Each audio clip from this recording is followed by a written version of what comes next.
Bwana Yesu asifiwe. Ni kusalimu kwa jina la Yesu aliye hai.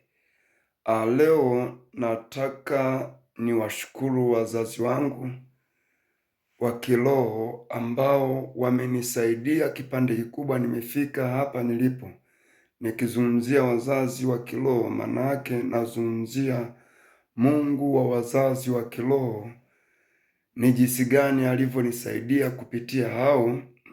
Zaidi yoyote sijuti kuwa na Mungu walionifundisha, kuwa na Mungu walionaye wao. Kwa hiyo hivyo basi sijuti hata kidogo kuwa na Mungu wa aina hiyo. Kiukweli, kwa namna nyingi ambazo nilikuwa muovu, unaangalia ni jinsi gani wametumia nguvu kubwa, au walitumia nguvu kubwa sana ya kuniondoa kwenye uovu wa namna nyingi ambazo nilikuwa nazo.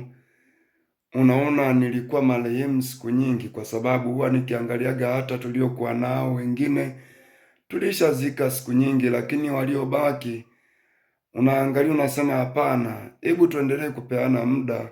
Lakini kwa ujumla, neema hii niliyoipata, namshukuru Mungu sana kupitia wazazi hawa wa kiroho unawaona hapa pembeni yangu. Lakini zaidi yote niseme hivi, pote walipo, ikiwa wataiona klipu hii, nipende kurudisha shukrani zangu kwao, kwa Mungu wao aliowasaidia wao, na wao wakanisaidia mimi na nikafika hapa nilipofika.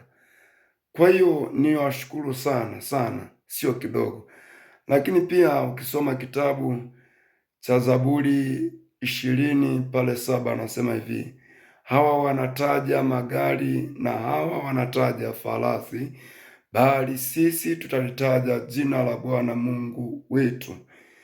Kiukweli nilivyofundishwa maneno hayo, lakini sikuishia tu kuyashika, nilipiga hatua ya kuendelea kuyaishi. Na katika kupiga hatua ya kuendelea kuyaishi hayo walionifundisha wazazi wangu wa kiroho, au nawaona hapa, yamenisaidia sana kupita kawaida, kwa sababu mahali pengi nimekuwa nimeishi kwa haki, lakini mahali pengi nimeishi pasipo kumuumiza mtu.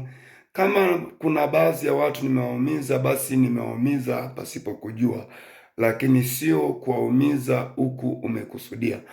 Niseme niwashukuru sana ndugu zangu, wazazi wangu wa kiroho, mkiwa mnasikia klipu hii, niseme asanteni sana kwa hapa nilipofikia. Namshukuru Mungu wenu, lakini pia nawashukuru nanyi pia kwa namna mlivyotumia jitihada nyingi. Wakati mwingine hamkulala kwa wakati, hamkula kwa wakati, ili niweze kupiga hatua. Vyote hamkufanya kwa wakati. Mlitumia fedha zenu niweze kupiga hatua. Mlitumia vitu vingi vya thamani ambavyo vilifanya niweze kupiga hatua, kuendelea mbele na kutafuta kuishi maisha ya haki.